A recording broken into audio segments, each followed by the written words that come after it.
Ready to make a real impact every day? Join the Active Day Home Care team and help clients maintain their independence in the comfort of their own homes. Make a difference in someone's life as you provide essential daily assistance and protect their health and happiness. Earn up to $20 an hour and enjoy additional perks like optional daily pay, 401k, paid time off, ongoing educational training, and more. Join a team that values care, compassion, and your professional growth. Visit activeday.com to apply. We are the New York Knicks. I'm back in the New York groove. Well, it's the Knicks. New York. We are the New York Knicks. New York.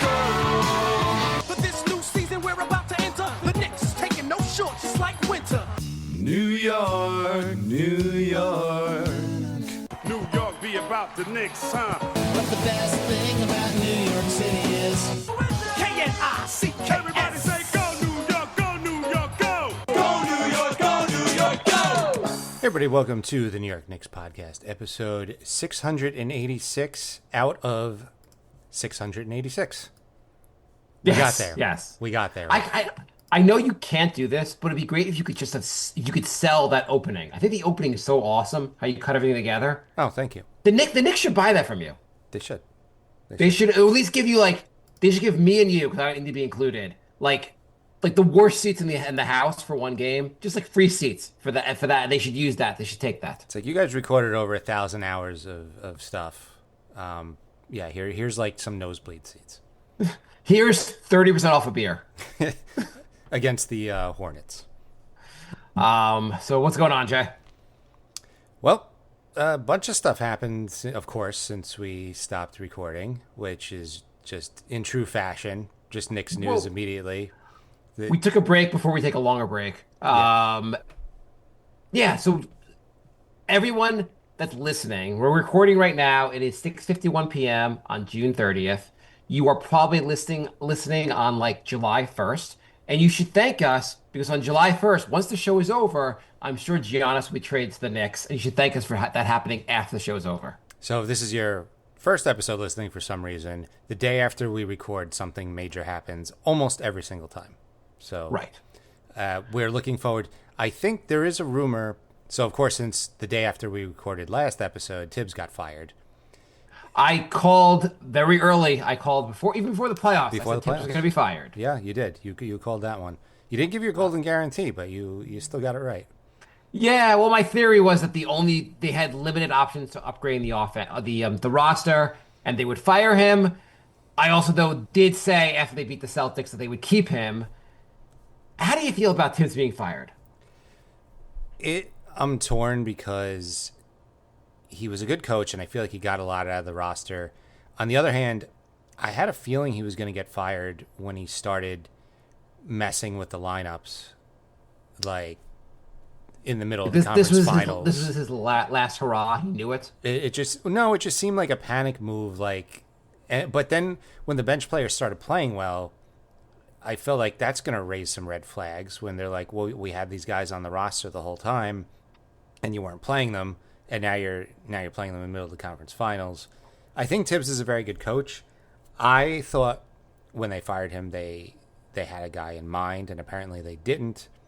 So that makes, I think, there's a bunch of different rumors. The one rumor is that Dolan got involved. Before you get into that, I have a question. When other coaches make changes in the playoffs, people are like, oh, what a smart adjustment. He's a really great coach. Mm-hmm. When Tibbs makes changes, they're like, he's panicking. Why is it judged so differently? Well, I think an adjustment would be different matchups or... he changed the starting lineup. He went to the different bench players. He tried different things. He used like 3 guys he hadn't played the whole playoffs. That's more than an adjustment. That's panic. An adjustment's like, hey, I played Mathurin 15 minutes. I'm going to up him to 20 minutes because I like this matchup. That's an adjustment. Or like, we're going to go full court press against this team because we don't trust the other team's point guard. We're in the middle of the Eastern Conference Finals. DeLon Wright, I know you haven't played in a while. You're the key to us winning here. Yeah, that really just seemed like panic to me. And it almost worked. It was just... There was a couple of turnovers because they didn't have continuity, and they could have had continuity if they played. So I think if DeLon Wright and Landry Shamet play from game one, they win that series. Also, they took a miracle shot for them to really lose. I think you bring Tibbs back. I really, as much as I predicted him to be gone, he got them to the goddamn Eastern Conference Finals. Furthest they've gone in 25 years. Whatever you want to say about his lack of like playmaking, like his lack of having strategic plays, his un lack of imagination on offense, the team played their goddamn heart out for him. So there's a couple rumors. One of the rumors is that Dolan got involved, which Well, Dolan was in on the they said on the player exit interviews. So he was involved. Do we know if Dolan was involved in the exit interviews last year? I don't think he was, because from what I read, that is not a normal process. Okay. I mean, he said when he went on the roommates podcast, he said, "All I ask for the GM, Leon Rose, is tell me what your plan is, and then I make sure you stick to your plan. That's what I'm doing." And so, do you think? I guess you think. Do you think he basically went over Leon's? I mean, obviously he's over Leon's head, but like, do you think he said like, "Hey, I don't care what you think, Leon. He's out," or do you think he just kind of pushed them over the edge? Like Leon was already thinking of doing this. I'm kind of leaning towards he said Tibbs is out, but the other part of that is they did some player interviews, and right. word got out that a few players were not happy with Tibbs and didn't want to play for him. You add that with the fact that you got some contract extensions coming up. Maybe it was Bridges. I think McBride was probably part of that. He couldn't have been happy with his inconsistent and sometimes barely existent minutes. So Right. Well, his inconsistent play and barely exist. Like he was not great at times. I know people talk about the numbers, the stats with him in the lineup. I don't know. Do you think Deuce had such a great playoffs? Like of all people that could be complaining about, like no, but I also think perform better on the court. I think he had some of the most inconsistent minutes in the playoffs too. It's hard to get that's into fair. a groove when you're just like, hey, you haven't played in like 17 game minutes. Go in there now. Like, yeah. He's their sixth man off the bench though. I mean, or I guess Mitch was six, so like I mean, he was playing. I don't know the minutes off the top of my head, but he probably played 20 minutes a night and then in the playoffs. I'd be surprised if that was the case. But anyway, I think it's a combination. Some players weren't happy, and Dolan probably wasn't happy. It's just they've now got into the second interview phase with Mike Brown. You usually don't get a second interview unless you're probably getting hired. Does Mike Brown excite you? Does any one of these guys excite you? So Deuce played over 20 minutes once out of the last 5 playoff games. Okay. 11, 18, 15, 15, 25. Like, I don't know, not great. I'm not saying you should be playing 30 minutes. I'm just saying, like, if he's, like, one of your key scorers off the bench, playing him, like, 11 minutes, he's not going to Okay, hang on. So his I'm looking at the Indiana series. He played 25 minutes the first game, 25 minutes the second game, 15, 14, 18, and 11. But you know what the difference was? Starting in, I think, was it game 3 or game 4, they started playing at DeLon Wright and Landry Shamet, so he balanced the bench out a little bit more, but Deuce was playing a lot. The Boston series, 18, 16, 19, 19, 28, 31. He averaged He got 19. minutes. He averaged 19 for the playoffs.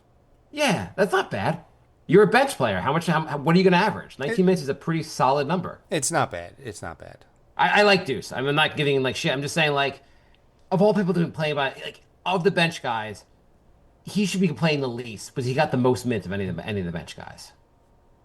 Unless you called Mitch a bench guy, which he was, I guess, at times. Whatever. He's one of the main guys we were using off the bench. Yeah, I mean, everything is speculation and rumors at this point. We don't know who was unhappy. It's just the rumor was there was more than one player who was unhappy. It could have been Towns. Deuce made some weird comments after when they got eliminated, and I think that also people felt like the comments he made it sound like he was unhappy. I wouldn't be surprised if it was him, Towns, and Bridges were all unhappy. I mean, sometimes a coach just loses the locker room, and that's what it is. And maybe players just got sick of hearing Tibbs' voice and sick of the lack of creativity, sick of whatever they're sick of. I just hope the next coach can get them to play as hard. Yeah, I mean, Mike Brown. I don't know. Mike Brown's a solid coach. I mean, he was in Cleveland. Obviously, he had LeBron there. He was assistant coach in Golden State, but Golden State obviously had an amazing talent while he was there. Lakers What Lakers, for one season. Sacramento. No matter what, like first off, do you want an inexperienced coach or experienced coach? Which is the better option to you?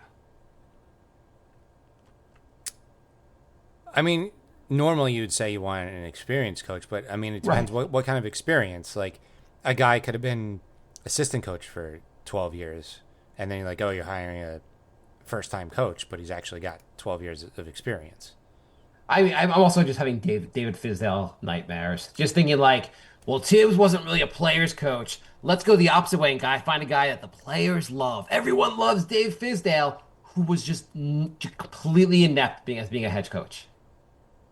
Dave Fizdale's probably a fantastic assistant coach, not a head coach. Yeah.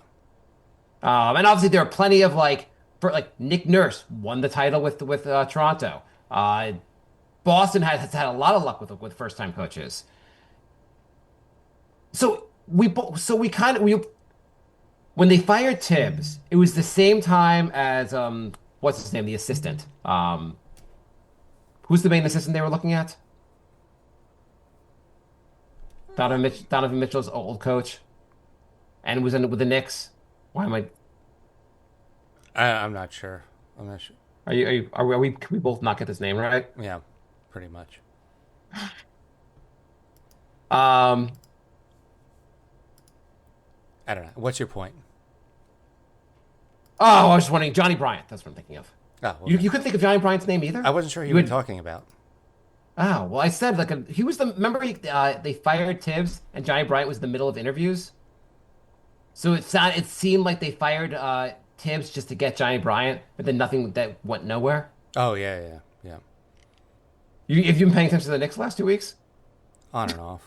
I've been paying attention to that picking up Huck Porty's option for $2 million. That's a good move. It is. I'm happy with that. I think Achua is gone. I think Huck Porty is taking over Achua's role, Yeah. and I think that's a good move. I do too. Achua is fine. They probably could have used Achua in the playoffs, but you have to develop young players and have them come in and like take over roles. Huck Porty looked limited minutes because of an injury, but he looked really good.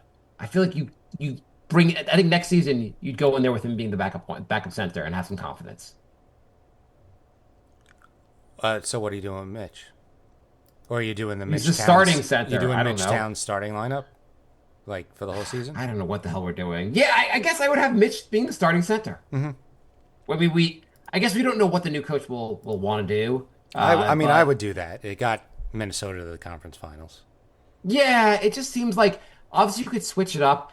It just seemed like having Towns at the center never was this advantage that you're supposed to get. If you have an all offense, 3-point shooting, stretch big, he should give you an advantage. And the advantage never seemed to be there. Maybe that was part of the Tibbs thing. Towns wasn't taking a lot of 3-point shots, and that was the whole advantage. And Yeah, I get them going in a different direction. I'm just worried they won't be as good next year without Tibbs. Maybe new coach comes here. Maybe they take a step back in terms of record. Maybe they win 45 games, but maybe they have a run in the playoffs. They still make it to the Eastern Conference Finals or to the finals. The East is going to be goddamn open next year. wide open after Tatum and Halliburton. Like the Knicks should be. And Dame is out also, so it's like three of the best players in the East got out. Yeah, the Knicks should be either first or second next season. Maybe Cleveland has another really good regular season, and the Knicks are the 2 seed. Nobody's scared of Cleveland in the playoffs now. They lost Ty Jerome today. Yeah. And by the way, I'm not saying 3 best. I just 3 of the best. Yeah. Dave, I'm just making it like all these teams are injured. Detroit, in theory, is getting better, but Detroit lost Malik Beasley. I wouldn't have bet that would happen. Dun. Yeah, I think Beasley's career is over. His career might be over. And he's being investigated for gambling on sports on the NBA. There's some clip of him down 9 with the game over, rushing to score to beat the spread. With a worried look on his face. With the worry, it looks so sketchy. Yeah. It's also just, I don't know, like, let's just say you have a gambling problem. Can you just keep it away from the NBA? Like, you're making so much. If you want to be rich, just do nothing but play in the NBA. Right. He's, Like, he's about to lose out on a $42 million contract. I don't know how much he was getting for the betting, but I doubt it was $42 million. Right.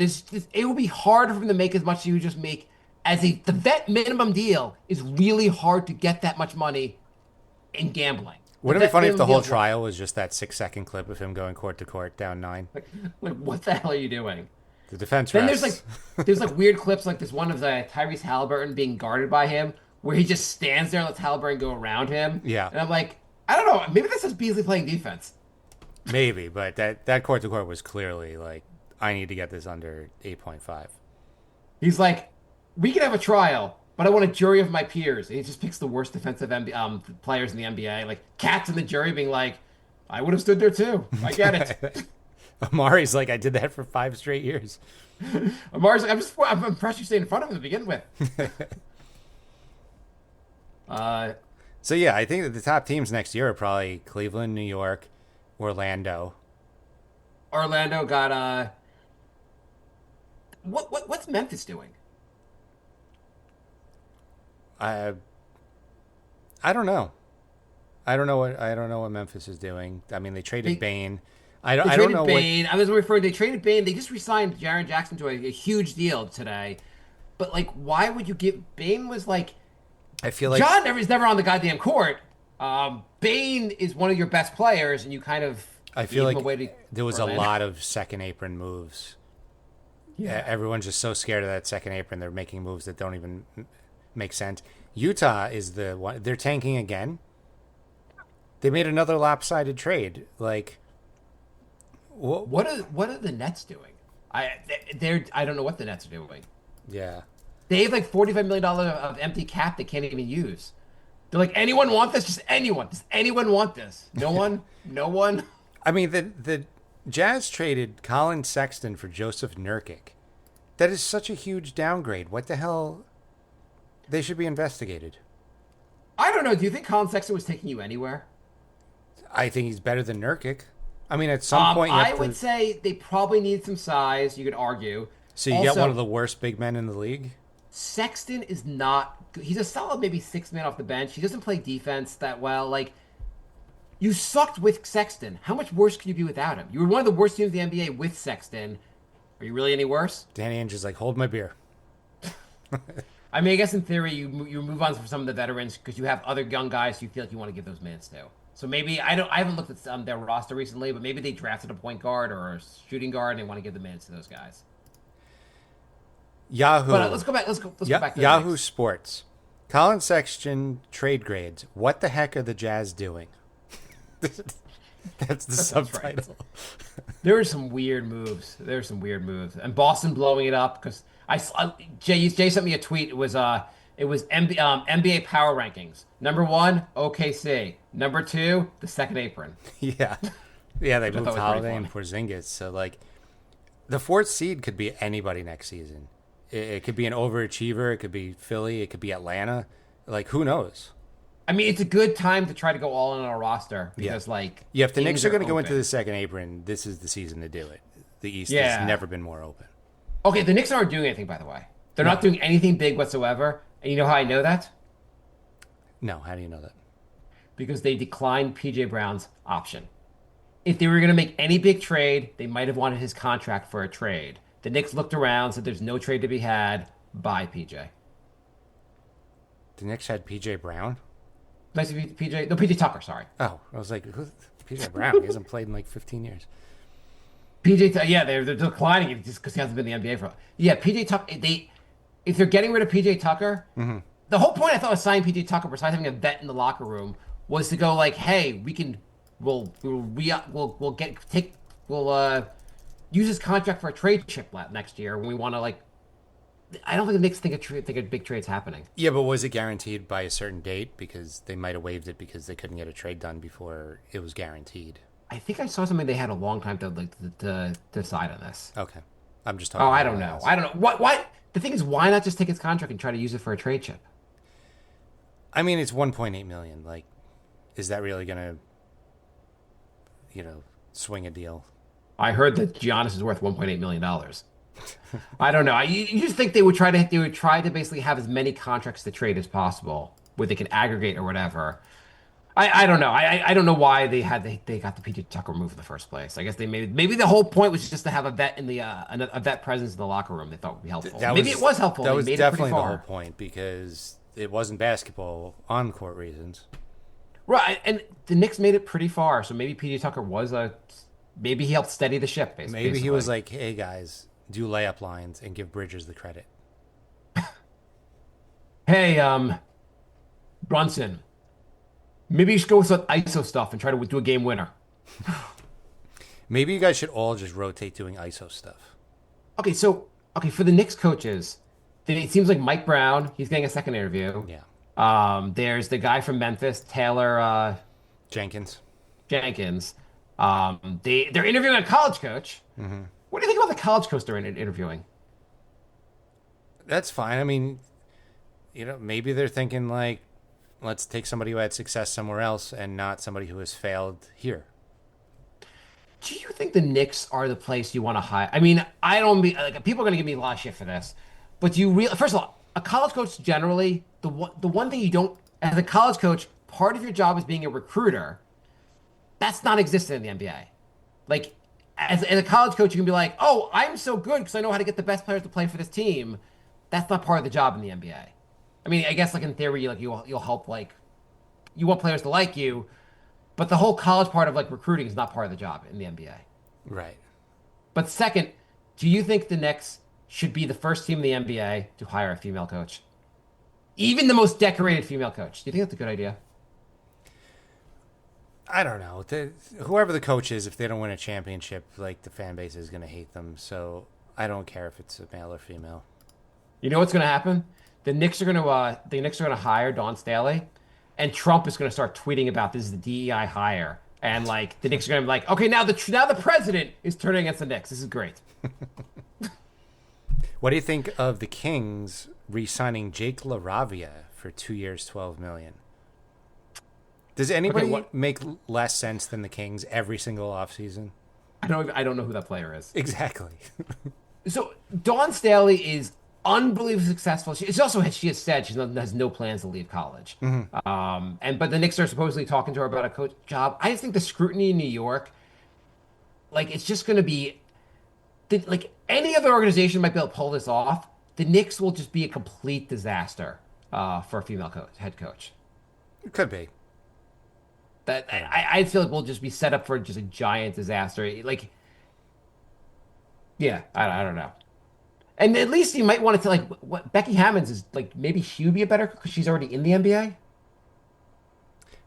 She might be. I mean, she doesn't seem to like the Knicks, but it would be interesting. I don't know. Who do you like for the coaches?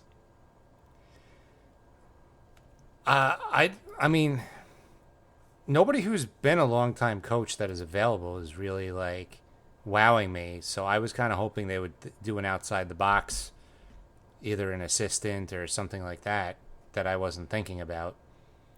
It's down. I think it's 100% down to Mike Brown and Taylor Jenkins. I know. Neither one really like excites me. So I just hope for the best. I mean, even when Tibbs came here, he failed out. Like it didn't go well in Minnesota. Like most coaches, if they're such an amazing coach, they'd still have a job. But they're all gonna come with question marks, basically.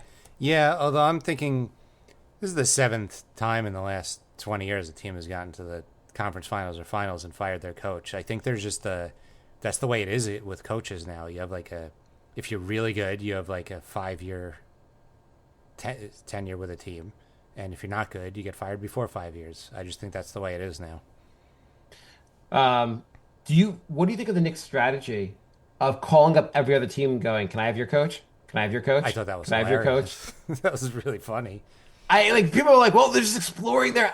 Are the Knicks really, do you believe this is really happening? The Knicks are calling every team and being like, hey, can we have your coach? Is that really happening? Maybe it did. That's not exploring options. That's exploring things that aren't your option. Those aren't your options. I mean, why don't you call up the Bucks and go, hey, do you mind releasing Giannis? Instead of us trading, do you mind releasing him? We're just checking. Do you mind releasing him? Can we just match salaries? We don't have to worry about talent. We just want to match salaries. The Knicks are exploring their options. They called the Thunder and asked if they could swap rosters. I don't understand like the Jason Kidd thing. They're like, well, they're still in on Jason Kidd. I'm like, first of all, what has Jason Kidd that's done that's so amazing as a coach that you need to like give up like the Knicks will have to give the Knicks would have to like give draft picks to get him. If you don't like minutes allocations, look what Kidd did when Luka got traded. He played Kyrie until his Achilles exploded. Every coach has issues. Yeah. So Brown, in theory, an experienced coach ideally has learned from their last job, and ideally will improve upon that. I coached the Kings. The whole roster sucked. I learned so much. He had a good record on the Kings, didn't he? Until last season, I believe. I mean, I gave that. Obviously, he doesn't have a job anymore, but I mean, it's not his fault they built a stupid roster of the Kings. It's not his fault they traded away Tyrese Halliburton And Fox. and Fox. Now they're looking for a point guard. Yeah, I read an article. They're looking for a point guard. I'm like, oh, if only they had a guy like Halliburton or Fox. Yeah, I mean, like that would be like too bad you just can't get lucky and get those kind of guys. That was like Phoenix when they were looking for a point guard when they had like Dragic, Bledsoe, and Isaiah Thomas all at once, and then they traded all three of them. They're like, guys, we need a point guard. If only we had a point guard. Okay, so if you had to pick in Knicks, and so okay, Johnny Bryant, Don Stanley, Staley, Taylor Jenkins, Mike Brown. Who are you picking, Jay? Who are you picking and who are you predicting? I guess Mike Brown because he has won. He does have championship experience. Yeah. So, I mean, okay, one of you guys play like LeBron, the other one play like Steph Curry. We're good. Let's do it. I know. Yes, I mean, he was assistant coach for 4 championships and head coach for 2. It's a lot of winning. Coaching matters, of course, but like, is this team? How worried should I be? Like, this team performed pretty goddamn well last year. Made pretty far in the playoffs. Did Tibbs make them better, or are they just this good as is? Like, well, I think initially he made them better. Like when his first year, he took the same roster as the year before that missed the playoffs. right? So he clearly made them better. And Well, if you remember correctly, though, so the first part of that season was David Fizdale coaching, and the Knicks were like on a historically bad pace. They were just playing terribly. They fired him, and they basically the interim coach was like an assistant who was like a journeyman. I forget his name, but that interim head coach was basically had a 500 record the rest of the season. that was Mike Malone, right? No, Mike Miller? No. Mike Miller, yes. Yeah. Mike Miller, basically, the Knicks were basically close to 500 under him. Like, the roster, I mean, he proved right away, he proved pretty fast that, like, hey, the roster's not great, but Fizdale was just a terrible coach. Yeah, yeah. And obviously, Tibbs improved the roster and got a lot out of that. I mean, also, the guys aren't going to stop learning the lessons they got from Tibbs. You think they suddenly get work? Like, what happens to this team? Well, I think it's what we talked about earlier. Tibbs made them better, but he has a ceiling of what he could get out of that roster. I guess so. Though the ceiling seems to be improving every season. So, but I don't know if it's a ceiling or just like giving up on it. But Jalen Brunson is goddamn awesome. Cat, clearly Tibbs wasn't getting enough out of Cat. He wasn't getting enough out of Mikal Bridges. OG had an awesome season. Yeah, I mean, the team, and also if we get a little bit better of a bench, I mean, like, the bench was just junk last year. Yeah. Not junk, but it just wasn't that great. Wasn't I mean, great. you get a better bench, that makes a big difference. It does. So speaking of bench, Jay, would you rather have Russell Westbrook? Would you like to have Russell Westbrook, Jay? No. No, I would not. You don't want Russell Westbrook because he's gonna be a Knick. No, I saw what you sent me, and if we weren't going to end the show, we were going to end the show if these guys. Tell everyone what I sent you, Jay. The Knicks are seriously looking at Westbrook and Jordan Clarkson, and I see a lot of people saying firepower off the bench. Look at Clarkson's shooting percentage and tell me. So the Knicks are just going to be like, I know we built this identity. Let's go all in on guys who don't play defense and have a bad field goal percentage. I don't want Jordan Clarkson. No, he terrible field goal percentage. Yeah. He Last year, he shot good from three for the first time in 10 years, so that he'll probably keep that trend going. If you had to pick your poison, you take him or Westbrook? Oof. I think Our options are pretty limited, because like we don't have money to spend unless you're making a trade for one of the main guys on the roster. Like you have to get a guy to accept like the mid-level, whatever exception was like $4 million. I think I would take Westbrook over Clarkson. I 100% would take Westbrook. I think like Westbrook could do other things. Westbrook 100% does other things. Clarkson Obviously, he's a does not. great passer. He plays better defense. He gets rebounds. He does a lot. I'm not kidding. I don't want Clarkson. No. What if we get both, Jay? How amazing would that be? Clarkson's a career 33.6% three-point shooter. And only a 43% field goal overall shooter. That's no good. Are you excited, Jay, about Dink, Pate, Dink? You excited for Dink? So basically, the Knicks have drafted every single French NBA player except the good ones. Should we do the all-time Knicks French player ranking? Sure. I think number one is Fournier. Number two is me crying. Yeah. So this is by the way, this is not the draft pick. Dink Pate. He's not. Do you know who he is, Jay? No, You thought that's not the guy they drafted at 50th. Who is he? Oh, he was an unrestricted free agent. He was an unsigned free agent. Oh, cool.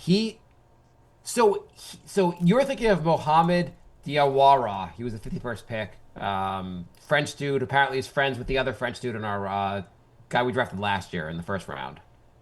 They're buds. Daddy, eh? Yeah. That. So like, it'll be nice that the French dudes have someone to talk to when they're both sitting on the bench. But Pate, he's 19 years old. He played for the G League Ignite. Remember that whole thing? Yeah. Yeah. So I think he skipped college to do the Ignite. Mm-hmm. He's 19. He's supposed to be he was like highly rated coming out of high school. Okay. I mean, you mentioned he was 19 twice before you mentioned anything basketball related. So, do you know Frank Ntilikina is 14-year-old still? He's getting younger, actually. That was with the Frank Ntilikina thing. I was like, he's so well, young. I mean, if he's doing this at 19, I mean, you know how young Frank Ntilikina is? You know how amazing he'll be when he gets to 20? I don't know. He's supposed to be a guy that had some real potential. He didn't do that much with the Ignite, but he's supposed to have these are just like when you sign a guy that wasn't even drafted. These are just like lottery tickets. They're just like, hey, maybe he can turn into a solid role player. The French dude. Ntilikina is just about to turn 27. He's entering his prime. Maybe the Knicks should sign him. They need the guys who play for minimums. He's well rested. He's only played 5 games in 2 years, so he's probably got some fresh legs. So Pate skipped his senior year to sign with the G League Ignite in 2023 at age 17. Why are you doing a biopic on this guy?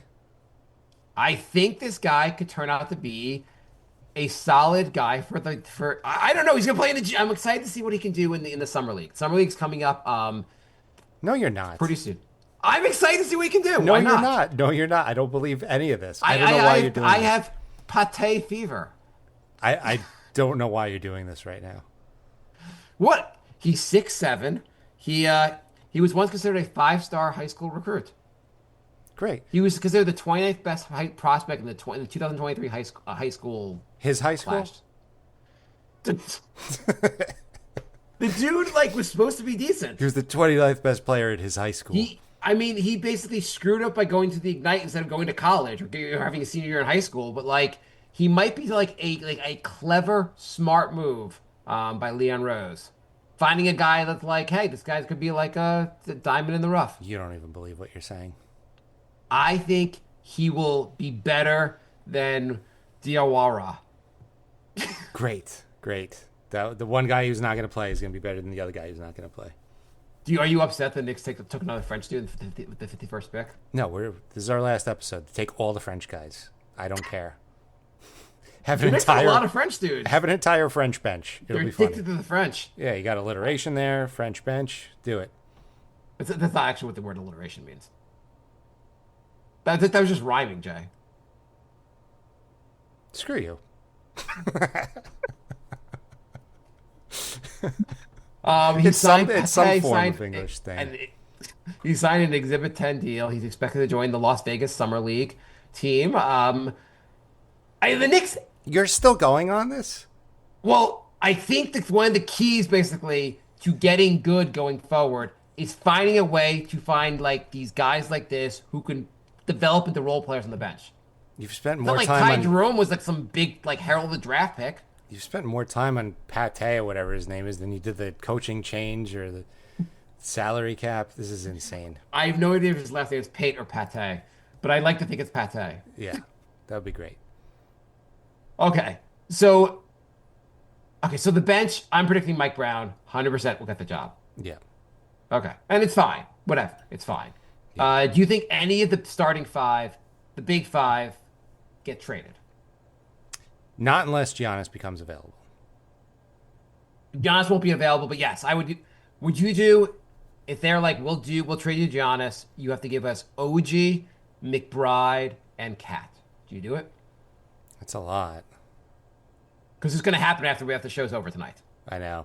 Shams did say something big's going to happen tonight or tomorrow. Yeah, but he didn't say about the Knicks though. He just said stuff's going to happen. Well, since it's our last episode, you know it's going to be about the Knicks. It's actually later tonight. They're going to trade Cat for LeBron James. Jesus. LeBron opted into his $54 million contract, but then his agent Sucks when you have to opt into that kind of deal. His agent released some statement that sounded like he was done with the team and he was moving on. So it was very weird. It's really weird. Also, like he's like, well, I guess we can like stick with like the Luka time. It's okay with me if you guys switch to kind of a Luka timetable. I'm like, they're trying to win with Luka right now. Like, what's your problem? They got you one of the best young players in the NBA. You should be happy. It's just funny that they're still doing the LeBron needs more help tour when they got him a top 5 player in the entire NBA. Like, it never ends. This is year 20 of the LeBron needs more help tour. So I'm not going to miss LeBron that one that's gone. Like guys like that also though. LeBron's obviously entitled to the $54 million, whatever. And like if he became a free agent, he's still a very good player. Yeah. But you also are as unbelievably rich. I don't need to count your money, but you could have done. You could have, if you really wanted to win, you could have declined the option with the Lakers, re-signed with the Lakers for the vet min, or gone somewhere else for the vet min, where you could have a really great roster around you because you're not hogging up half the cap or a third of the cap. Right. Like I don't know how it would work exactly with the Lakers, but if he came back to the Lakers for $5 million, I bet they could do something with that money to make the Lakers roster better. Of course, he wants to make basically the max and also have the best roster around him possible. And I don't blame him if I had a chance to. If you told me I'm like, oh, I really want to win. Okay, Mark, if you take $50 million, you're gonna destroy our roster. I'd be like, well, it is 50, so we're good. Let's do this. If I already had like $500 million, I'd be like, yeah, maybe we'll go for the win this year. Yes. Okay, so I am predicting the Knicks do not make any major moves. I think the major moves are they're going to go with this team. Just going to go around the edges, make the bench a little bit better, and with a new coach and see how it goes. I think that's accurate. Yeah, I don't think Giannis is getting moved, so I think they're going to try and upgrade the Payne and Shamet spots on the bench, and Mitchell Robinson is what, and I know he can't stay healthy, but you owe him 12, $13 million basically next year. Are you going to find a better center option for Right. $13 million? Right. And if you trade him, what are you doing then? Like then you don't have like your center options are Cat and Huck Porty. Yeah, no, they have to keep him. So, yeah, I think And it's then going what to do be you do about McBride? That's not right. Bridges. Bridges is up for an extension, and Yeah. you can give him a wacky amount of money. But you could also probably say to him, "Hey, Bridges, we got rid of the coach. We're finding a better coach.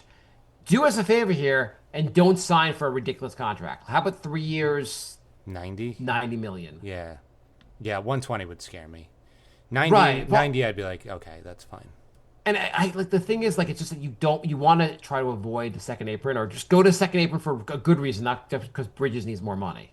Yeah, Because the right now they're locked in for basically $200 million for next year. yeah, and that's right where the second apron is. Is that under? I feel like that's over. I don't know. I think the second apron is like 201 or something. Then the following year they're at 167 only because you remove Bridges' contract, Right. and you remove I guess Robinson's contract. But then you still would have to. This is also why it's really hard to win without young players on rookie contracts. Yeah, I mean, you look at look at the Pacers. One of their best players is Matherin, who was on a rookie scale contract. well, Made a huge difference. that's also probably why OKC isn't trading all those picks they have, because once they have to re-up all those guys, they're going to have to start trimming, the Dorts and You mean yeah? Okay, say yeah. Sorry, go on. yeah, they're going to have to start trading some of those players and replacing them with rookie scale contracts. They can't just keep re-signing all those players and then have like 400 million in taxes to pay. So I think that's why they're keeping all their picks. I mean, it's not a bad idea. You got to be able to replenish and replace a lot of guys. Obviously, you're going to have to keep paying Shea, but other guys you need to be able to like move on from the role players to replace them with guys that are on rookie scale contracts. Yeah, yeah, But like them and the Pacers have actually done a pretty good job on the cap at this point. they have. But you're going to have Chet, Williams, and SGA all like. Well, Chet and Williams are both going to need big contracts. So looking at the Pacers, and obviously the Pacers are screwed next year because of Halliburton, and they're gonna have to pay Miles Turner this offseason Yeah. because he's a free agent. But you had Matherin, you had Jarris Walker, you had Isaiah Jackson, and Ben Shepherd all on rookie deals on the bench. That's pretty amazing. And also, in fairness, the reason the Pacers have these guys is because they sucked a couple of years ago, and so they were still getting good. The Knicks have been good longer and getting worse draft picks longer. Yeah, And then they signed smart deals. Like they're not paying like Naismith. They're paying him $11 million a year. Not a crazy contract. yeah, yep. And OKC has done a great job. Anyway, the Knicks need young players that they can pay. They need to develop some young players. And we don't have any. Unfortunately, we didn't have a draft pick this year, or our first round pick. Next year, we could have 2 first round picks next year. Good. Yeah, depends I mean, how Washington so- does. The Wizards, I don't know what the hell the Wizards are doing, but the Knicks have the Wizards pick topic protected, and now the Wizards have some veterans on the team. I mean, they're actually trying to win games, unlike the Jazz. Right. I mean, also, how long are you going to be bad? At some point, you might want to. I think a lot of teams now are looking at like what Detroit is doing and being like, that's the formula we want. Because there's no guarantee. Tanking is no guarantee anymore. Once you have a couple young players, try to put some vets around them and try to maybe build that way. Well, as you showed me, there was a 7-year stretch where only like one of the number 1 picks worked out. So like, even if you tank and get the number 1 pick, you're not guaranteed to have it work out. This is. I'm gonna find this because I sent this to Jay earlier. I looked at like Jay was talking about how. What were we talking about? We were talking about DeAndre Ayton being bought out. Yeah, and I was And, saying like, what a bad number 1 pick. First of all, Ayton, for all the Tommy Beer made a good had a good tweet about this. He's like, for all those people that are saying that we should get DeAndre Ayton, remember he's 26 years old on a team that's rebuilding, and they're paying him $30 million a year not to play on that team. Yeah. So he cannot be a guy you want to build around. No. But this stretch is insane. 2013, Anthony Bennett, complete bust out of the NBA. 2014, Andrew Wiggins. Not a bust. Had some decent years. Definitely not Not a number major. one. He's not. And he obviously won a title with Golden State. I would not say he is even a top 50 player in the NBA anymore. Right. Not even close. Or So, barely ever was. yeah, he's a solid role player now on Miami. I mean, he's a disappointment. 2015, Towns. He's the one All-Star in this group. Yep. 2016, Ben Simmons. Ben Simmons put out a big. I don't know if you saw the Ben Simmons news. He's ready. No. His big news was he'd like to sign a contract for more than the league min. That's what you want to hear out of a guy who's number one pick in the NBA draft. That this years late, in 2016, number one pick, and he's like now like I think I'm worth more in my prime than the league minimum contract in his goddamn prime. He had a good 3-year run. 2006-17, Markelle Fultz. Yep. Complete Who bust. I don't think finished the year in the NBA. No, I don't think so either. I mean, he's a guy that you would still try to figure out if he can play in the NBA. 2018, DeAndre Ayton just got released by a team that says we're a young and rebuilding team and we don't want him. Mm-hmm. And then 2019, Zion Williamson, and Now working out so far. I think Zion's a terrible contract. I would never want him on the Knicks. That is a rough 7-year stretch. I mean, after that, it was Anthony Edwards, Cade Cunningham, Paolo, Wembayamba. It got better after that, but that was a rough 7-year stretch. Yeah. Okay, so we are agreed that the Knicks are probably not going to make any major moves. Yes, we're agreed. And our bench is, I guess, going to be it's the same team. I guess you start. I guess Josh Hart comes off the bench for the new team. Yeah. So, I mean, solid. you do have a McBride Hart bench so far, and then you fill in Huck Porty. Maybe they start peppering in Kolek and Daddier. And Did they re-sign Delon Wright? I feel like I heard they did that. Or am I wrong? I don't think they did. Okay, then do that. Yeah. Campaign. Please don't re-sign him. I don't think we're Please going to don't. see Payne, Shamet, or Precious. I think we're going to see one new person, and then the young guys, and that's going to be the roster.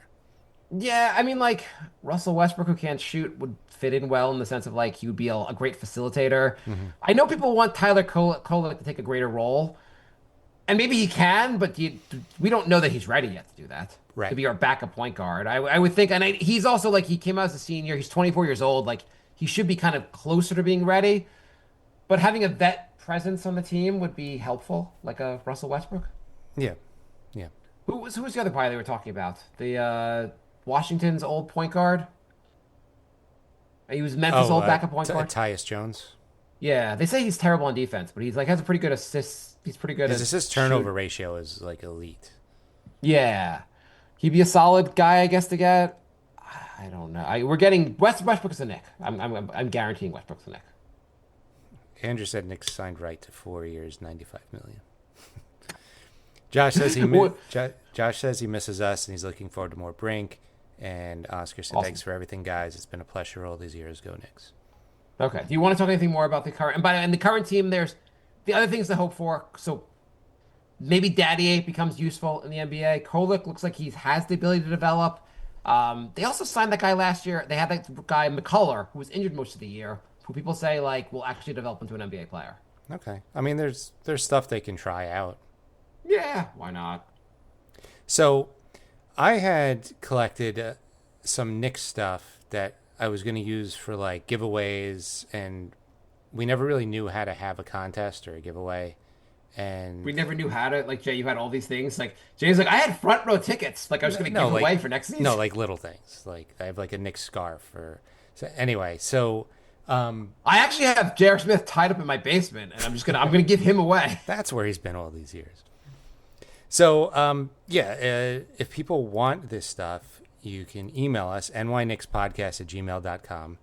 And What were the items? well, I'm going to list the items. So you can put in the email, which item you want, and You're your just going to mail address. random people stuff? I'm going to mail random people stuff. If more than one person wants it, I'll do a random number generator, and we'll have a winner. So I have a Knicks scarf. I have a Knicks salt and pepper shaker. Why didn't you just give this stuff during the show? Because what I don't know. I don't know what to do with it.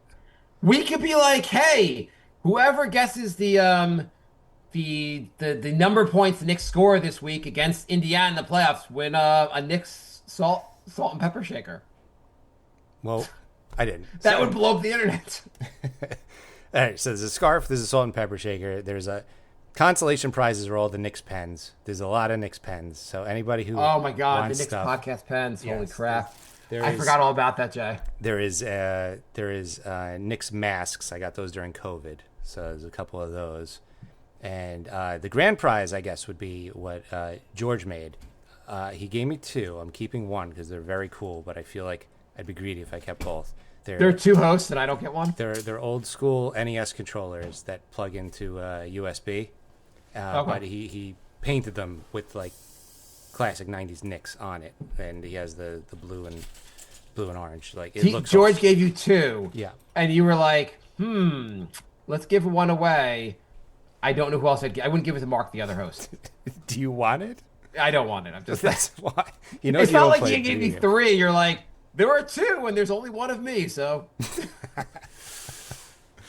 Anyway, so yes, so those are the prizes. nyknickspodcast@gmail.com. okay. Put your name, what you want, and your address, and I will mail you stuff. There you Is go. there anything else you can give away? No. Is there anything else we've done on the show that we can give away? Like, there's not like a.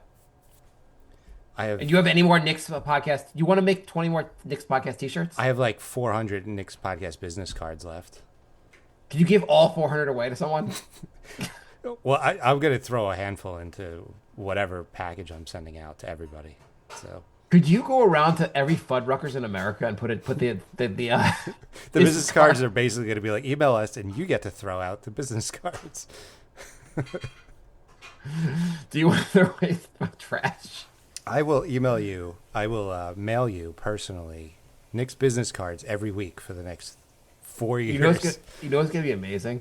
When one of the fans emails and Jay's like, "Oh, so it's nice I'm able to send like the scarf to." It's $37 to send the scarf to Australia. Oh, they're all going to be in Holy Australia. crap! They're all going to be in Australia, and I'm going to lose hundreds of dollars. I'm fully prepared on this already. But Jay's like, I can't believe I have to mail something to the goddamn North Pole. It's like Santa wants this. I'm glad we saved some Patreon money so I can send it all to Australia. Oh my god, yeah. I hope. Can you send the chair you're sitting on? Could you make that something you give away? No, we still have to, Only because I want you to have to figure out how to send a chair to Australia. we still have another podcast to do, so I do need to sit. Okay. I'll buy you a new chair, Jay, if you mail that chair to Australia. I love how all your ideas are just me spending money or doing a lot of work. Well, it's been what else you want to talk about today, Jay? Well, I mean, I think we can we could do some thank yous, to the listeners who have Did you just do them? been there. Do it. So, I mean, obviously the people who are always in the chat, I want to thank all of them. Absolutely. Everybody who's been a Patreon. Thank you for helping support the show. Get Mark a microphone. Get a bunch of pens that I'm just going to mail back to all the Patreons. I want to thank everybody who emails us regularly. There's too many to name by name, so don't get offended if I don't name every single person. But Was 2010, 11 the first year we did the show? I think it was 9/10. I think we No. started like October of 2010. Yeah, we started it was right after the decision. Basically, we started doing the show. Yeah, we did a Brink episode of the decision, and then we're like, we should just make this like the Knicks podcast.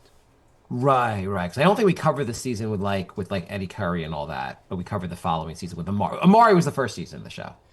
Angel emailed us a link to Casey and the Sunshine's band, the song "Please Don't Go," and he said this song is dedicated to the podcast. Thank you. Thank you. And Jorge says, I love how you guys are quitting the show, and whatever black magic you do has eliminated our competition for next year. Tatum and Halliburton the East is wide open. So, yes. Right. I mean, like we We used our black cloud to eliminate the competition. Right. We are getting out of the way, and the Knicks are going to goddamn dominate next year. Exactly. So yeah, we met a bunch of cool people, even in real life. Met some at Knicks games. It's been a really great experience. Andrew and Anthony, Sam and Phil, and the people in the Discord, which you can still join the Discord. We will be talking. Well, I will be talking to you during games. So Is it weird if I just and like when you're done talking, I just say ditto? you came in like once, like all playoffs, and you just said like haha and left again. That was pretty funny. I'm looking at this in the roster when we started the show. I mean, we had it was a fun roster to start with, like Amari, and you had Felton, you had Gallinari. They trade everyone for Melo, and then we That wasn't a very happy episode. we weren't totally against that trade to begin with. You were more against it than I was to begin with. Yes, I was very against it when it happened. Then we had some fun teams. I mean, we had Baron Davis for a little while, Mike Bibby for a little while, Josh Harrelson. I'm just looking through the old rosters. Jorts. Yeah, I mean it was such a like they were bad for so long, and then we started and they got Amari and they got Melo, and then got Tyson Chandler. That was a huge move. And then Linsanity happened, and then that was like a gigantic. I mean, podcast wise, like our numbers exploded when Linsanity came, and then 6 weeks later when he got injured, and then he was off the team, numbers went down a bit, but that was a big moment for our show having Linsanity. Yeah, having John Henson on the show from ABC's Wipeout. That was awesome. Thank you, John Henson. We got to meet. The Athletic invited us to an event. We got to meet Oakley and Pippen. Yes. We got a lot of emails thinking we were the official Knicks podcast and asking us to meet Melo. That would be great when we get these emails where people are like, "I'm coming in from Germany. My first time visiting. Could you guys help me arrange?" We're not. Why do you think we're the organization? I also don't think if you email the Knicks organization, they're gonna be like, "Oh yeah, sure, random guy from Germany, you can meet Melo." They're like, "Well, you can buy tickets like everyone else. Please don't email us again." Right. Do you remember when we believed Cole Aldridge was a good center? No, that was a fun 2 months. Remember we got Bogdani and we were like, "Oh shit." Do you remember we thought Torrey Murray was going to be we got a young player, Torrey Murray, coming on the team. I was never Team Torrey. I don't think he barely ever played. Remember when they signed Bino Udry, and they were like, "We're going to do the 2-point guard thing again, so you should join." And then they never did the 2-point guard thing again. Remember when the Knicks drafted a guy and he shot himself? By accident, not on purpose. I want to point that out, by accident. That was the same year that we were rooting for Shved and Travis Oh Ware. my god, some of those two teams got really big. Paddle around, hey, I'm going to come end my career with the Knicks and be a backup point guard. I'm starting, playing 40 minutes a night. I'm sorry. Remember Anthony Early was the guy who accidentally shot himself. Langston Galloway, we were like, "Oh my god, we developed an undrafted free agent to being a marginal 10th guy on the roster." Remember as soon as we built an audience, the Knicks had a 17-win season? Remember Shane Larkin? We're like, "I don't know, his dad was Barry Larkin." I mean, like, maybe you need a 5'11" point guard in the NBA. Lance Thomas, we were like, did like 4 Lance Thomas apology shows. Every once in a while, he'd be like, "Oh, maybe he's not so terrible." Team captain for like 4 years. Lou Atkinson, Quincy Acey. Where like there are videos out there of people pretending Quincy Acey was good at basketball. I got to admit, I was an Amundsen and a Shved apologist. I was so disappointed when the Knicks didn't bring back Shved the following year. I was like, he was the best guy on our 17-win season. Like, bring him back. Yeah. Remember when the Knicks had a different head coach for like 5 years in a row? Remember Travis Ware in Game 3 of the season? Shut down LeBron. And by shutting him down, he guarded him for one play. And we were like, "Travis Ware, the LeBron stopper." Then we had the Ron Baker years. Oh, the Great White Hope. With Hernan Gomez and Brandon We're Jennings like popped in for a minute. Baker's part of our core. Kyle O'Quinn, the cock ears. Noah getting signed for 4 years, 3 years after he was washed up. Jimmer Fredette were like, hey, he put up 60 last night in the G League. God, that's definitely going to work out for us. That was the first Randall the Knicks got, Chason Randall. Yes. Remember when they had the wrong Greek freak? Yeah. Arana Flalo, where we both agreed, we were like, yeah, he's a solid shooting guard from Denver. Like, this is just a solid move. This is a good move. Thank you, Knicks organization. They brought on a Flalo. He's going to be our point guard for at least a couple weeks before we find out he's terrible. Andrew said Mark's still upset Willie Cauley-Stein never made it in the NBA. Yes. You know who I believed a little? Yeah, I fell for Willie Cauley-Stein. That's true. But when we got him, he was a top 5 draft pick. Derek Williams. Do you remember when Derek Williams became like he had just washed out on other teams? The Knicks got him as like a reclamation project, and he looked insanely athletic. And I was like, "Holy crap, we found something here!" And we found out then shortly thereafter we found out why it didn't work out with other teams. Yeah. Yeah. Hernan Gomez's potential. Jay nailing the Porzingis pick. Yes. Called that like a quarter way into the season that the Knicks should take Porzingis. That was a good one. I'm happy with that one. Remember Jerry Grant, who was our point guard. We got 2 good players in the first round. We got Grant, like he's gonna be awesome. You remember He's Summer League MVP, I think. You remember when Inez Cantor, now Inez Freedom, posted a picture of him eating like 5 burgers and he said cheat day, and then he had to call out the next game with a stomach illness? Remember when the Knicks actually gave minutes to Sasha Vucevic, and we were like, "Holy crap! Why did they keep playing him?" Then we had all the awesome draft picks with Knox and Frank. And oh my God! Just in like looking at those drafts and like all the guys not the guys you missed out, like you didn't get to, the guys that were on the board and you took those guys anyway. Yeah.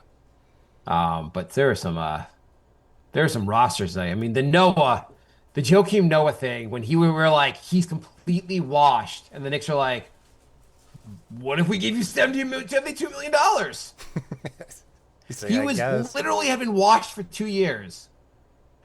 We got Brandon Jennings too late. Remember Kuzminskis? Kuz. We got him from Europe. We got a European player. Kuz is gonna be so awesome. What was his total games played? Like 7? I don't know. Not a lot. Then they replaced him with Brad Zakis.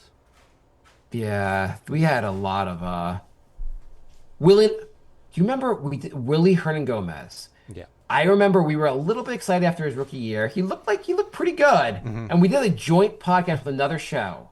And the guy in the other show was like, "Yeah, I don't think Hernan Gomez is good." And I'm like, "How dare you say he's not good?" He's like, "No, I'm pretty sure he's not good." And then in like the next season, I was like, he's not good. Shit. Yeah. Not good at all. I was like, he's getting rebounds. Yeah, it's that's not enough to just let's see what else we got in these rock. We got remember the years of Jeff Hornacek? It might have been 1 year. But he had that hot daughter. We were like, "Oh my God, his daughter."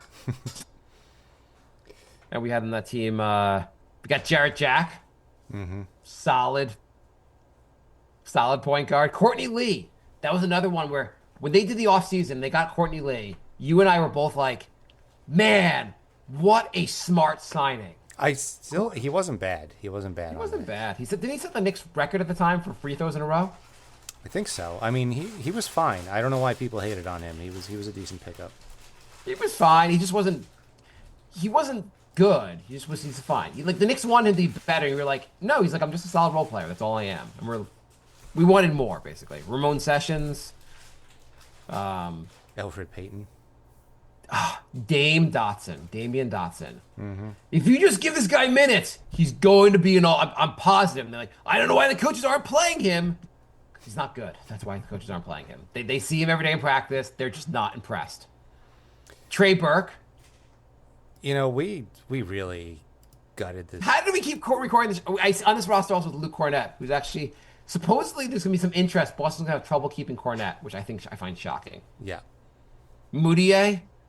The Reclamation Project roster. The fact that we did a show through all of this is This is just unbelievable. I'm gonna pat ourselves on the back for lasting through all that. Michael Beasley, I still don't understand why his career didn't work out. I don't either. I don't understand. Like, he was a walking bucket. Yeah. There were times that he looked unstoppable on offense. He's the one guy I just don't understand why he couldn't make an NBA career. Kuzminskis played 69 games in the NBA. Wow. Thank you.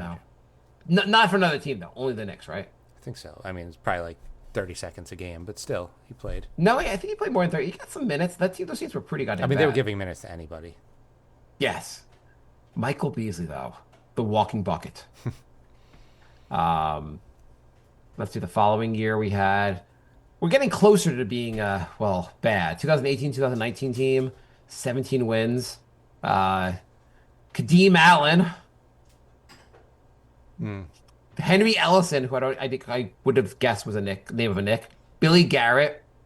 Really names your household names here. Isaiah Hicks. This feels like the... John Jenkins. Who the hell are these people? This feels like the auto-generated names in NBA 2K. Noah Vonleh, who also was nicknamed the Giannis Stopper.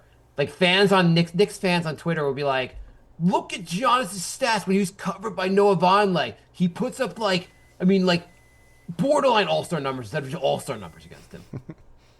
Alonzo Trier, which somehow we convinced ourselves he was the greatest undrafted free agent signing ever. We forgot about Chris Copeland, the only player to agree to be on the show, whose agent then nixed it. So he never came on the show. Who also looked like the Predator. Yeah. That would have been great if you actually came on the show. Oh, we skipped over Landry Fields and Andy Rottens. Oh, yeah. They had their own show. Yeah. They had those things where they pretended to be workers at Modell's, the sporting goods store. Yeah, that was really funny, actually. That was, really clever. And then Landry Fields became the GM of Atlanta before getting fired. Yep. Then we had the 1920 season where things were just we won 21 games instead of 17 wins. Maybe they weren't 500 after, maybe they weren't quite 500, but they were pretty bad. They were, I would say maybe they weren't 500 under Mike Miller. I remember they were close to 500, I thought, with Mike Miller. But that team had they were 17 and 27. Brazdikis, remember Iggy? They were 17 and 27 with Mike Miller. Okay, that's not 500, but it was a lot better than fucking what Dave Fizdale was doing. 4 and 18. But Marcus Morris, who had an awesome first half, the Knicks traded him. According to some people on Knicks Twitter, Marcus Morris, that trade led to the entire rest of the roster. Yeah. Yeah, there's some insane charts out there that we got this draft pick to turn to this, turn to this. Anyway, it's not Tibbs, it's the Marcus Morris trade that got us to the Eastern Conference Finals. Randall's on this team at this point. We got Mad Mitch at that point. Dennis Smith Jr. Bullock, who was in the Porzingis trade. Yep. Weren't you saying you wanted Dennis Smith Jr. and then the Knicks got him and you're like, okay, I'm good. I tried to talk myself into dead. That's when he looked like a talent. Do you remember when LeBron James, he basically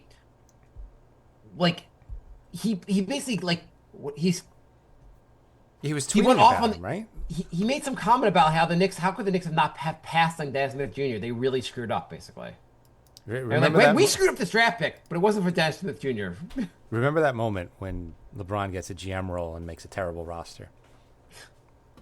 He was just he made some comment after a game being like, I don't know how the Knicks passing this guy. I was like, Frank Ntilikina might suck, but so does Dennis Smith Jr. They're both bad. And the Knicks were like, what did LeBron say? Let's trade for the guy. Let's trade our only good draft pick we've had in the last 20 years. Yeah. Do you think the Knicks, in an alternate reality, should they have kept Porzingis and signed him to a max deal? Would that have worked out? Probably not. I mean, he's not like a max guy. No, he's not. He's good as the fourth or fifth man in Boston. He was good as the third man in Washington. I mean, he played on Dallas. He wasn't that. He wasn't a great hit second, in Dallas. No, and he was the second man in Dallas. He needs to be third or fourth. He was decent in Washington, but Washington had no roster and they weren't playing for anything. And he was still the third man there. You know who we had in this team I'm looking at? Bobby Portis, who's been kind of awesome from Milwaukee. Yeah. I mean, as a solid role player. But that was also when we have 5 power forwards and we're going to name no one the starter. Yeah. Elfrid Payton. Andrew said Marcus Morris trade having the pick swap when the Knicks were so much worse than the Clippers, so it was impossible to convey. So I thought we got a first round pick for him. Maybe there was a swap also. But we definitely got a first round pick for him. right. I mean that's how we if we win a title, we have to like retire Marcus Morris jersey. Basically, yeah. Taj Gibson years. Yep. So it's been Then we drafted R.J. Barrett, and everything turned around. yeah. I'm gonna name a player, and you tell me if you true or false he was a Knick. Okay. Jason Kaufman, No. Norvell Pell. Yes. Okay, that's at the end of my game. Okay. Andrew said yes. Norvell there was a Pell, pick. remember him? There was no, I don't. There was a pick He- and a swap. Oh, okay. Pell got a couple of like blocks, and people got excited about him. Theo Pinson, when we were like, we need to use a roster spot for a cheerleader. And people were super mad when he got let go. Austin Rivers, who was pretty bitter about his Knicks experience. Yeah. He's still talking about it. Yeah, I mean, it sounded like Tibbs was kind of a dick to him. Yeah. Yeah. Jared Harper. What was the worst move the Knicks made the entire time we were on the show? It's got to be Bargnani, right? It was the first time since they got Melo that they actually had some flexibility in cap room, and they traded 3 players and 3 picks for a guy who was about to get bought out. Okay, let's do a top 5 here before we even pick it. Okay, so Bargnani is definitely a top 5. I'm going Noah for the top 5. Noah, drafting Knox. And not only that, they ended up stretching Noah, so they ended up paying for like 7 or 8 years instead of just the 4.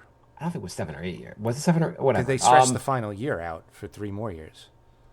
Which was really dumb. Also, Knox, Yeah, Knox is definitely top 5. Ntilikina. It was a little more. I mean, obviously it would have been great if they drafted Donovan Mitchell, but most of the guys that took it, like Dennis Smith Jr. wasn't very good. Like it wasn't like you could have taken anyone else besides Knox and nailed that draft. I'm not knocking him for Frank, but yeah, Knox is up there, and I'm gonna put Obi up there too.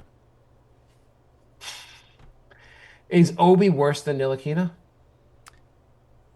Yeah, way worse. Ntilikina was like we weren't sure how he was gonna be.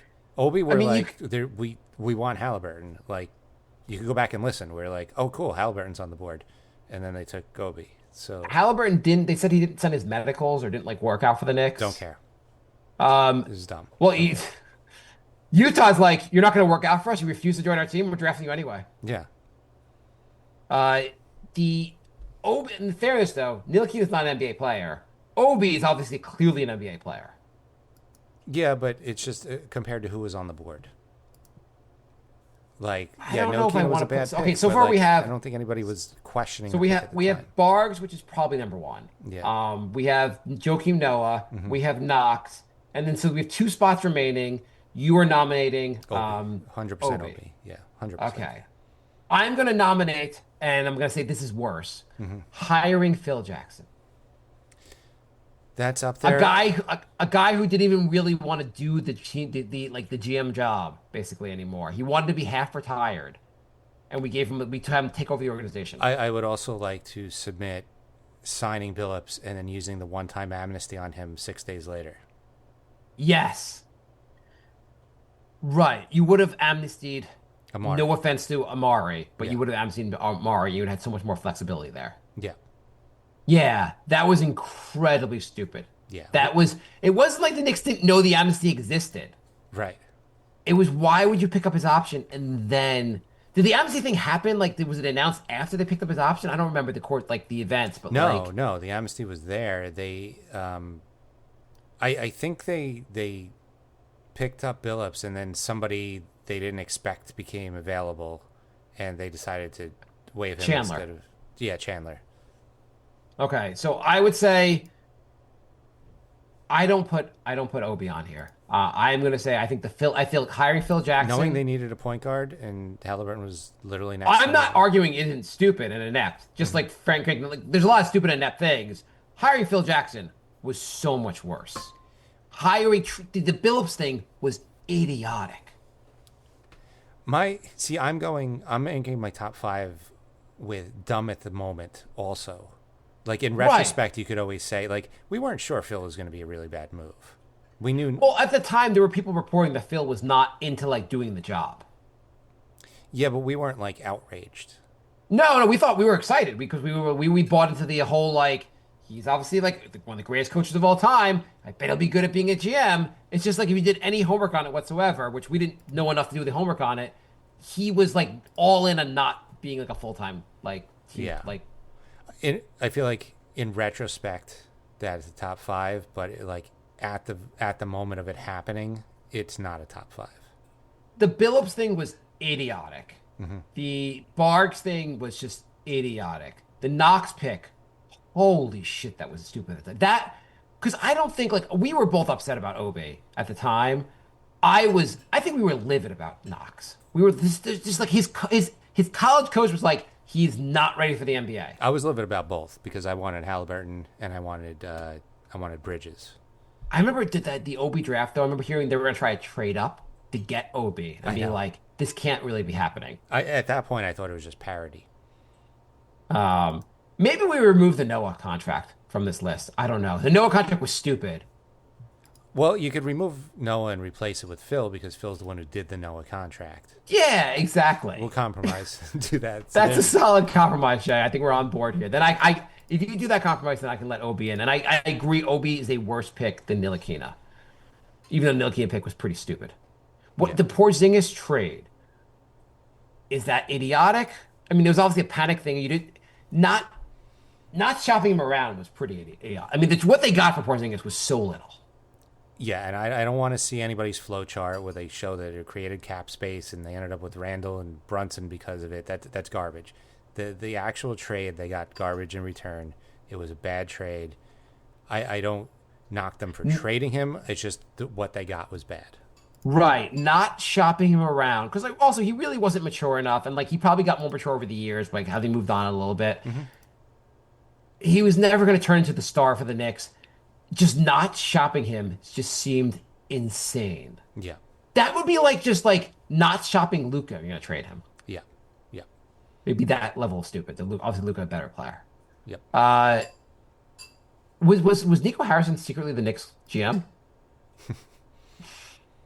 I mean, yeah, it's on that level of bad. I don't know. I don't know if any honorable mentions here of other stupid moves the Knicks have made. None of the other draft picks were so terrible. I mean, RJ, like whatever you want to say about RJ, like he was the consensus number 3 pick, and he was fine. Like he's obviously an NBA player. It's just the Raptors are hoping to trade him now. It was a month before we started the show, but signing an uninsured contract to Lamare was just up there. Yeah, but the Knicks were gonna sign him anyway. Yeah, whatever. I mean, that part, I know that part's stupid, but like, if they insured Amari, how does it help Knicks fans? Well, in his last 2 years, couldn't they have used his when he's like not playing? Couldn't they have had somebody else use his cap space? The insurance doesn't have nothing to do with the cap space. It just has to do with the team getting money back. Oh, I thought you could use like a medical exemption. Oh, well then never. I mean, that's separate from the insurance. The insurance is just like, do I want to insure against this injury? So like Dolan gets money back. I never understood why you cared that much about that because I'm like, I don't give a shit if Dolan gets his money back. You know what? I was thinking of the medical hardship clause, but I think he has to be. The doctors have to say he's out for the season, and I think he played once every couple months, so that they probably wouldn't have even gotten that. So right, he never was there to getting it uninsured. Like, I mean, it probably wasn't the best move in the world, but like that's really like doesn't help. It doesn't matter for the Knicks fans. You know how I feel about the Melo trade. I would put that in the top 10, not the top 5. Like waiting 3 months and then signing him. I still have an alternative. I mean, yes, I agree with you. That part was like. I still can argue against that because you never know what's going to happen. Like you wait, and then he ends up not like some other team trades for him. Like the Nets were Oh obviously like man, making can you a big imagine trade if at he the ended same up on time. the Nets and then the Knicks missed out on a 17 and a 223 win seasons? Can you I mean, imagine? what if the Nets got Kevin Durant and Kyrie Irving? How like that would have been like I know. how would we survive So that kind of bad. shit? So bad. So But I, like because I if you mean, thought Melo with Gallinari and Chandler and Felton, like that would have been a really good team. I mean, we're just now talking about like how we would gut part of the roster to get Giannis on the team. Obviously, Melo's not Giannis, but at the time we're like, you had Amari. We want everyone's about getting stars. It didn't seem like a terrible idea to get Melo. Like we both agreed getting Melo made sense. Just a matter of when you got him and what you gave up for him. And they gave up too much for him. But there's also an alternative history here where the Knicks just don't completely drop the ball about building a team around him. Yes, but I mean, I mean, after if the you trade, if you would just the Billups thing alone, if you amnesty Amari, you could have built a better team around Melo going forward. Melo made the playoffs every year until the Knicks just start shitting the bed with him. yes, yeah. Anyway, so a lot of bad moves. At least you know what? None of the bad moves were from the last 4 years. I would say last 5 years. But the last 5 years would include the Opie draft. So anyway, yeah. Thank you again, everybody. Thank The- you so much, everyone. This has Really been so much appreciate fun for us to do. We really appreciate everyone like joining us for this. Our feed is going to stay up. We've explained a few times that we had like almost 300 episodes fall off the feed. The first 189 are on our Patreon. Get sign up for $1, download all of them. I'm not trying to make money from it. I'm just, if anybody wants to listen to them, it's got the whole insanity and the Melo trade and all that stuff. If anybody is interested in episode 190 through whatever is missing on our feed, I will upload them.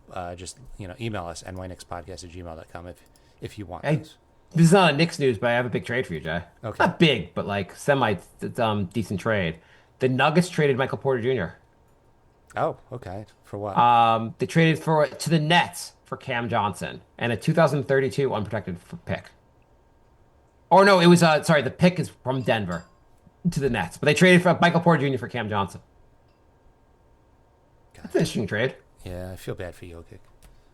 Why who won that trade? I feel like maybe like doesn't Denver win that trade? It's Because close. Michael Porter Jr. can't seem to stay on the court. Yeah, it's close. I mean, Cam Johnson I think is overrated, but Porter Jr. is always injured, so And Porter Jr. plays. I don't know what Cam's defense is, but it can't be as bad as Michael Porter's defense. I think it's a fairly even trade. Brooke Lopez signs with the Clippers. The Bucks are over. 2 years, 18 million. The Bucks are gutted. They're absolutely gutted. Harden. Karis LeVert and the Pistons agreed to a 2 year, $29 million deal. Karis LeVert just took away someone's money. Sorry, Beasley. That's definitely Beasley's money. That's Beasley's money. Luke Cornett.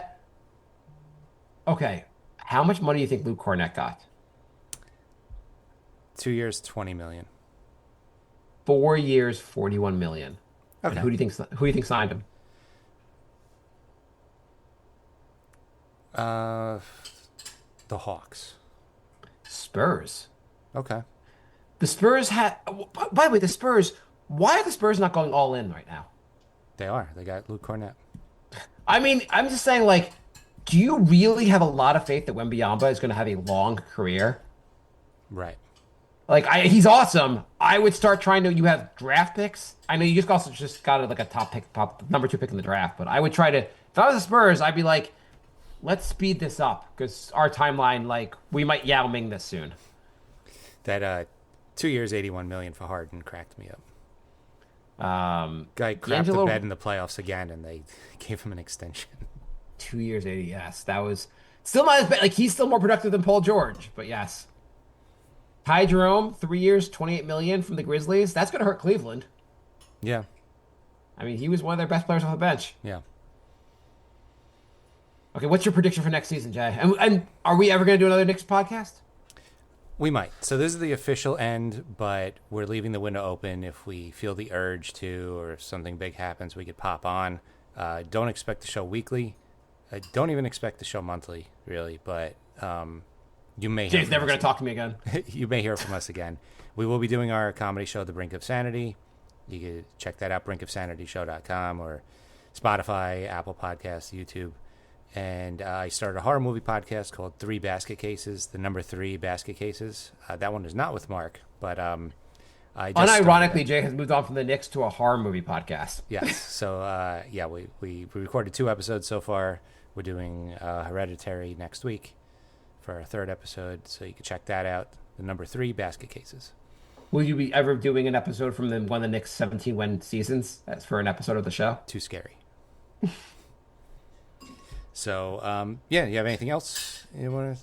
I think that's it. Yeah. Thank you guys. It's been great, and we'll be back on our Brink show and maybe a Knicks show at some point.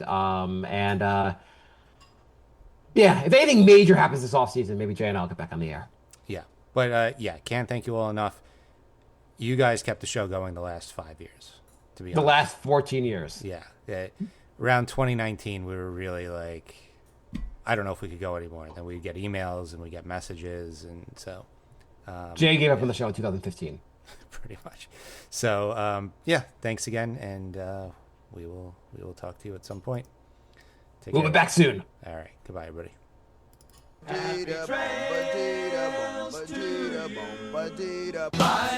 Bye, love. Goodbye, everybody. Goodbye. It's all over. Goodbye. It's time to go. This is the end. Say goodbye.